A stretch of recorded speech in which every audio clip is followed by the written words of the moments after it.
So it's my pleasure to welcome two amazing professionals and have their insights today around sponsorship, the benefits we're selling, the opportunities that exist in this new digital arena, and just some of the best practices around partnership. So I'd like to welcome Alicia Crank. She's the Chief Development Officer at Work, an amazing organization doing placement for those with disabilities in the workforce. And also Elise Stoner. She is the founder of Fresh Consulting, and she's been involved with partnerships and sponsorships at the highest level of her game, and some amazing events. And I think that they're going to bring interesting insight to opportunities that exist right now. So I'd like to get started. Welcome, ladies. You look fantastic. Hey, Lynn, how's it going? We can hear you well, and okay, we're rolling. How are you adapting to this new landscape? There's so many ways to say this new normal. What are some of the things that you're seeing or you're anticipating in this new landscape around event sponsorship or partnership? Elise, do you want to? I'll go ahead. I'll go first. Yeah. What I do with Fresh Perspective Consulting and with my clients is everything should be a new, fresh landscape. And what I say right now is a really great time is to take some inventory. You should always know what your assets are. And right now, perhaps our assets are changing a bit. We're not doing as many on-site sort of assets, but there's a lot of really great partnership assets that people can be using and can be creating, which I'm sure Alicia can speak to a bit, of saying like, how are we engaging people? And when I say people, our corporate partners, in what we're doing, and maybe spending a little time rethinking what that looks like for them and for us. Absolutely. I would say the word of the hour, I would say, is pivot. There's a lot of pivoting going on, whether in the for-profit or nonprofit world right now. I think pivoting has always been something that should be key when you're looking at partnerships with each different type of event or activity that you're getting ready to do, but now really kind of opens the door to really lean into it. And so even for our organization, as we've seen how we've had to change how we're going to do our future event that we do as a fundraiser, going back and looking at our current partnerships and looking at how can we leverage some things that we haven't been able to leverage before, especially around technology, and to say, hey, how can we continue to fortify the relationship and do something new and fresh and different at the same time. I totally agree with you guys. And Elise, I love that you said your inventory. I've used that word over the years when I'm talking about adding value to a sponsorship packet beyond the live event. So I love just the mention or the thinking around that as all the things that you have to sell to a partner or to offer a potential partner. Absolutely. Absolutely. And I think it's really important, again, today, 3 months ago, 6 months from now, is really understanding that there's value that you have in your event, in your organization, and kind of knowing what that looks like. Imagine being in your storeroom, right? And you just have everything kind of listed there. So when you go and you talk to a partner, it's not, here's sponsorship A, here's sponsorship B, here's sponsorship C. And we'll talk a little bit more about this. It's about truly being a partner. What works for you? What do I have in my storage closet that's going to work for you, and leverage this and make both of these things come together and work for both of us? Alicia, what are some of I know you've been in the partnership business for a long time. So as you look at the new landscape, are you seeing anything from other models of interesting and unique partnerships that are kind of catching your eye as a new way to engage? Absolutely. I think, over the past month, in the month of April, I made myself attend 30 plus events, webinars online. One, so I wouldn't be bored. I needed to fill in some time. Two, I wanted to see what other people were doing. And three, just for the sake of homework. And so one of the things that I've been able to see, especially even with an event like this one, is people kind of leaning in to, okay, we need to do something different. We need to, some of us had to pivot a lot faster than others. And those of us that have a little bit of time can take this opportunity to learn what others are doing. Yeah. I think one of the things that's come out of what's happening right now is the accessibility issue, right? I think doing events like this has really opened up a lot of doors for new audiences that haven't been able to attend a physical event for one reason or another. And now seeing it as an opportunity to level the playing field, if you will, to say, okay, now I feel like I can attend something and feel like an equal contributor or an equal attendee without someone looking at my disability or someone looking at, how I look in certain places. So I've really been able to look at, some of the things that we haven't paid attention to in the past that we want to try to bring in new people, new talent, new ideas, new inventory to be able to deliver what the intent of that event is, right? The event isn't just to have an event. You're trying to teach something. You're trying to showcase what you can do and how you can do it, for others and with others. Yeah. So now that we can, figure out how to do that with newer audiences because of what's happening around COVID, it's been a great learning experience for me. And I think I've just always had this mantra of how do you take an obstacle and turn it into an opportunity? And that's just a mindset I kind of try to have, each and every day as we're hitting walls and having to retool what we do. It's like, how do we see this as an opportunity? Very good. And Elise, I know, share a little bit about your background, the kinds of partnerships that you've had, and maybe things that you are seeing that you find to be fresh and a good approach. Yeah. I won't bore you with all the details, but I come from a large event arena sports marketing background, concerts, rodeos, family shows, the Final Four, things of that nature. So understanding really what it takes to not only be a partner for the corporate side, but how to be a partner and engaging your clients and fans. So that's sort of what I'm doing with Fresh Perspective Consulting, is bringing those ideas to the nonprofit, to the businesses, digging in a little deeper in the higher education world too with that. One of the things, the second part of that is one of the things that I'm seeing, and we're seeing this in the sports world, but this is a great opportunity now, is the use of video. Yeah. People kind of get stuck in a rut and they do what they've always done. And now, we can't print a program, or we can't print a menu, or we can't have the CEO of our top sponsor come up and welcome everybody. But there are ways that we can do that now digitally, virtually, pre-recordedly, and really creating that opportunity for folks to have a presence that maybe we weren't using before. The other thing I think about a lot is when we think about what partnership and sponsorship looks like, so many of us think about dollars. Right. And some of the other people I talk to is, there's 4 types of sponsorship or partnership. Yes, we need dollars to do our thing. It could be some sort of in-kind, which I know a lot of our folks do, product donations. One of my favorites is promotional partnership. It's, you may not be a partner that has a ton of money, but if you speak to the audience that I really need to get to, right? How can we utilize, again, your assets, social media, blogs, again, brainstorming those things and saying, how is that going to help me drive my message? Whether it's come to my virtual event, or it's come hear the stories of my folks, or whatever, again, that call to action is, how do we use that? And I think digging into that right now is going to be, it's going to have a lot of mileage. How do you feel about product placement on the videos, Elise? Roy's Prop Shop. I've been drinking from this all day. It's not tequila yet, but it's funny. I see so much of that, especially in the sports marketing.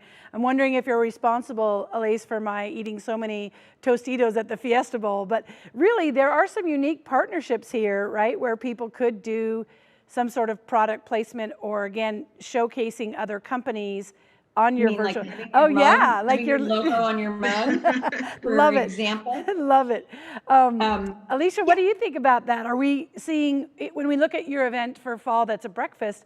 We just had a caterer on talking about sending meals ahead of time for those participating Yes. digitally. That's a cool opportunity. I was listening to that, and that's something I'm looking at doing for a separate side thing that I do up here in Edmonds. We do a virtual ladies who brunch every Sunday, and I was like, we have a woman-owned food truck up here. I was like, what if we had a special dish that everyone purchased ahead of time, and so when we got together that Sunday morning, we're all having that dish together. So I was listening to that. But I would say, I mean, I think there's so many creative ideas that, again, now we have permission to explore. Whereas before, you might have someone in leadership or just an audience that's like, that's just not how we do it. We've just never done it that way. And now Stick it's to the like, well, gold. now we kind of have to do it. Yeah.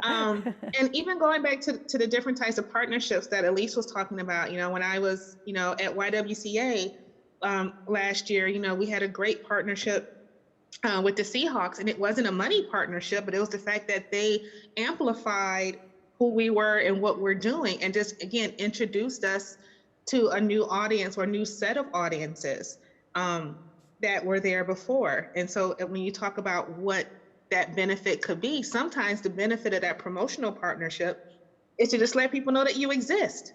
There's a lot of great organizations out there, and especially right now, we're all making noise at the same time. It's not staggered out like it was before. So any opportunity that you can have to partner with someone that does get a lot of attention, that can give you 15, 30 seconds of attention, Yeah. Repeatedly, that monetizes, in a different way. So you're right. There's so many different levels of partnership that's not just dollars, or at least not ones that are specific dollars or, at the front end of it. The one thing I would be really careful of, and it sounds like the one you're talking about with the YMCA and the Seahawks, is to be really, as the entity, you need to be very clear who your target audience is. Absolutely. And when we were talking with Lynn the other day, and she's like, what are some great takeaways for our event planners? That's one. Like, be super clear on who your target audience is. So not only are you approaching the right partners, especially in Seattle, right? Like Amazon, Microsoft. But if you do your homework, you should know where they're spending their money and what's important to them. Do you fit that first and foremost? No, that's totally true. Yeah. And from there, then say, when we're talking about these promotional partnerships, what was it, the Madonna quote, like, any publicity is good or bad. If they're talking about me, it's great. Not really the case here, because if it's not your audience, then people are just going to be confused and be like, yeah, okay, I'm not sure what that was. Next. Right. Absolutely. And that's the key, is homework. When I talk about corporate partnerships with different groups and people, that's the key thing, is you have to do your homework. And one thing, I think what was interesting with the YWCA partnership with the YWCA partnership with the Seahawks, was that they have a large female fan base. And I think people don't think about that. They think, oh, it's just football, so it's football is men. And, the Seahawks has, data up the wazoo that shows that, they have a really strong and large female base that hasn't been targeted, because people will default to, oh, it's male dominated, it's a male sport. So we don't need to really, have certain types of partnerships that promote women or put women first. So that was really great for us in doing that homework with each other and finding, that unique connection to say, this is why this partnership works. Exactly. I think that's a great point. And I think this is an opportunity for those who are pursuing funding partners, sponsors, in-kinds, whatever case it may be, to maybe throw out the playbook around platinum, gold, silver, bronze, the logo soup, and really co-create the sponsorships that are custom. Do either of you have an example of, I know, Alicia, I loved your custom partnership with Comcast and the storage, but if you guys could think of like a custom built, collaborated partnership that only came from deep conversation with those sponsors versus a menu approach? Thoughts on that? Elise, do you want to start? Yeah. So when I was the assistant commissioner for the America East Conference, it's a conference that's based in New England, and we were selling sponsorships for our women's basketball championship.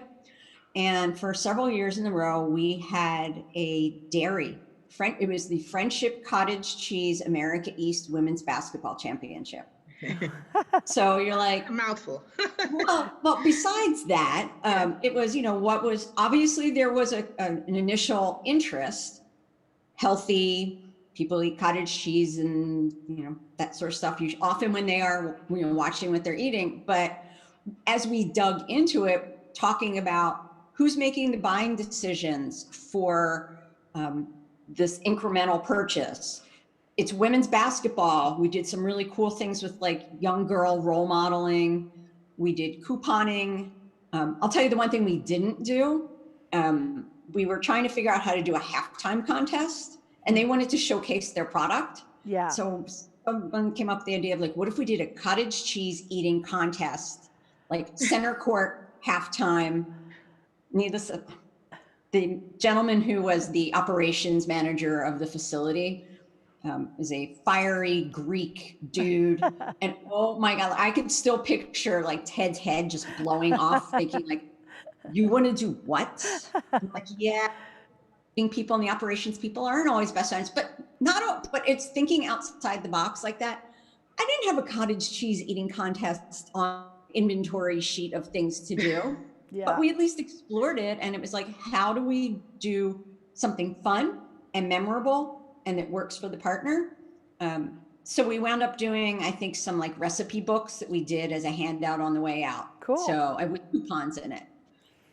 Awesome. So something like that. Alicia, you want to share either the Comcast or something else that comes to mind that was unique and collaborative? Well, the other Comcast example I would have would be the one that we ended up working on together was, this kind of Washington Women Who Dare. As YWCA, that we were celebrating our 125th anniversary. So we knew that we want to do a year-long series of things culminating to some type of large event where we would showcase and highlight women in Washington on some level. And in the meantime, with a different relationship that we had with Comcast, they were also looking to do something along those same lines. And as they were doing their thing and we were doing our thing, they saw what we were doing and said, hey, let's not, reinvent the wheel. Let's figure out how do we merge these two things together. And that's what we did. So we were able to, weave a partnership together around this really amazing event where we were able to showcase and highlight, not women that were, in civic leadership and also in community leadership, which was really important to us, and to have Comcast be able to use their resources to be able to, find us a great location, to be able to push that out, and to have a great, event planner to bring it all together, and which was something that we didn't necessarily have on tap at that time. So I think that when you're able to see that, you're trying to do something that somebody else is also in that same arena of doing, that there are ways that you can weave those things together, make it successful, but still keep your integrity and identity in what your overall focus was, even separately. And I think that was a really great collaboration between our two organizations in that way. Makes so much sense. And then are you guys seeing a trend in, these sponsor budgets going away or decreasing in a way that we have to retool our sponsor offerings to be more price sensitive? So, if your convention went after a $50,000 premier sponsor, are we being sensitive and seeing pricing come down a little bit and maybe getting more sponsors at a lower level due to their own internal budgets? Thoughts on how budgets are impacting sponsorship?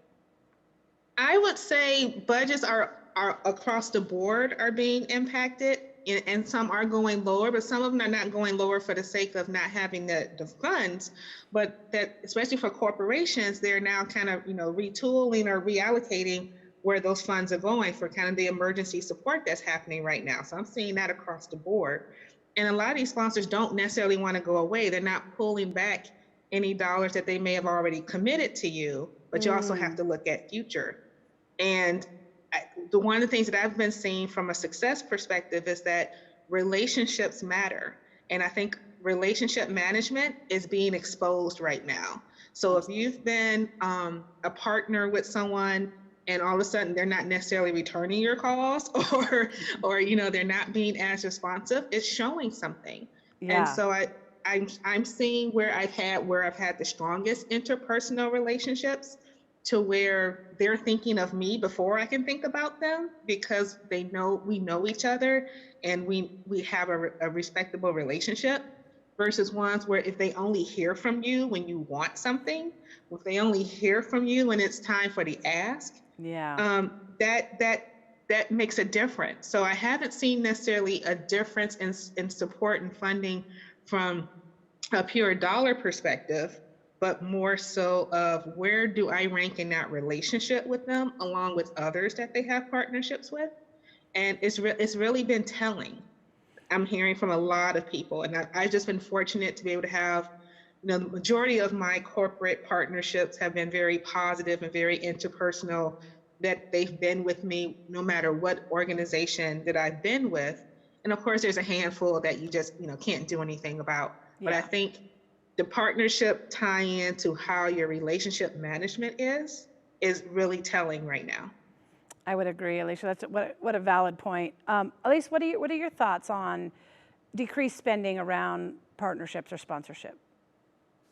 So I'm totally on board with what Alicia's talking about, and it's having the conversation, it's having the relationship, and again, whether we're in a pandemic situation or we are in some other sort of situation, budgets are fixed. And not so much that you need to be in queue to get it, but if you have the relationships and you're in alignment, you still kind of have your place in line or in that space. The thing that makes me a little crazy and what I see people doing is saying, I have to make X amount of dollars, which is great. I mean, it's good. We should all have goals. But again, we walk in saying my title sponsorship is $50,000 and my platinum sponsorship is $30,000. Well, not everybody is has a $50,000 pocket. And it's good to kind of have an idea of the value of your inventory, but you also have to play within the market. Yeah. And what's a $50,000 sponsorship in Seattle may not be a $50,000 sponsorship in Des Moines. So it's about understanding the value of your assets, understanding who you're partnering with, and trying to figure out what they can spend. Right. Well, and I think as from Proper Planning's perspective, for 30 years of working with partners, we do try to ask that question first and foremost. What are your goals in partnering? Let's put some key metrics together of what's motivating you to come to the table and even talk to us about an event sponsorship or partnership. And so many times when you ask that first, I've had so many sponsors say, no one has ever asked me that. They've said, I need the money and this is the tiers you can buy into. So when we've asked that question, I've found the richest, most unique partnerships when you start with that. Because State Farm could come in and say, we want to talk about golf. That's our messaging all year long. And you could be like, well, we didn't plan to have golf, but let's add that in.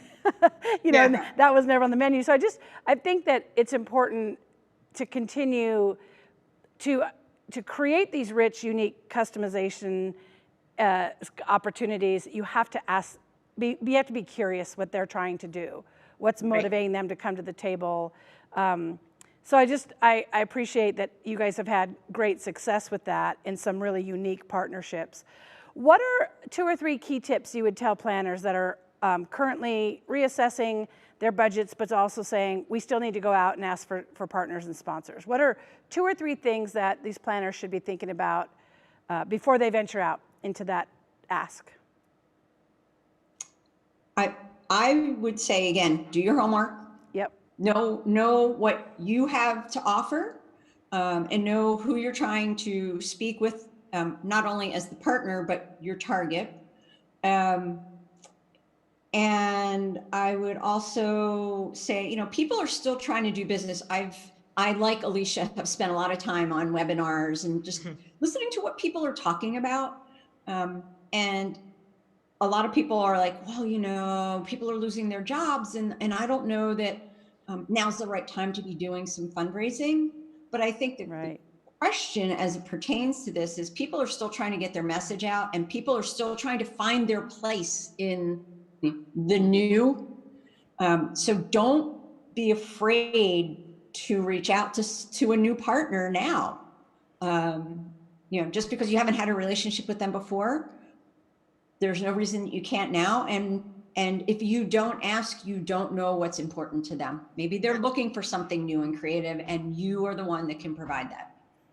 Excellent. I agree. I would say again, going back to that homework piece, is that it's not just so much as saying that you know what they do, but being able to convey that you know what they do and how they do it. So be able to kind of go into it knowing that you understand what their business model is and what it is that their focus is on. And I think the other tip would be to make sure that you highlight what your value add is. If you're not able to convey why a partnership with you makes sense, why doing something with your organization makes sense, don't make them do the work. Don't make them have to figure out why it would be good to partner with you if you're the one that's coming to them. And it's not being braggadocious. It's just saying that, you know, this is our value. This is what we do. This is what we're good at, or this is the market, the audience that we can bring to what it is that you're trying to do. This is how we can be advantageous for each other. That's awesome. I think it's also super important, if I may, talking about working with business partners, right? The whole idea of none of us are really good at everything. So working with partners like Lynn, and having someone like Alicia, like on your board, or to help you out, like, don't be afraid to ask for help if it's not your wheelhouse, because there's other people who it is their wheelhouse, and they're probably really interested in helping you. Yep. That's an amazing tips from both of you. I think that, you know, something else that I've found is when you do the work to understand the potential partner and their business model, and you get to the decision maker, it's what you said, Elise, around having an understanding of your entire inventory. Because if you do the work to find that decision maker, it's super important to kind of bring the whole buffet to them, so that they can buy into different offerings other than just a one and done live event. You know, so I really appreciate both of you joining us. Incredible insight from people who are in the trenches doing sponsorship asks in this day and age, and continuing to innovate and be out front with ideas, and for sharing with our event planners things that they should be considering when they're doing their sponsorship planning. So I really appreciate it. Thank you both for joining us. Any final comments? This is really great. Thank you for putting this together and for bringing all of us together. Lynn and I actually met, full disclosure, we met on LinkedIn. Yeah. So I appreciate the opportunity to spend some time with you guys, and event planners, spend some time on LinkedIn, because you never know who you're going to meet. Great tip for a sponsorship. Alicia, anything, final comments? No, this has been great. Again, I'm loving seeing how you've been able to, again, you're in that pivot space. And I know you're going to be in that pivot space for a while. So I'm enjoying seeing what you're doing with it and being a part of it. So thank you. Thank you both for joining us. I really appreciate it. Thank you.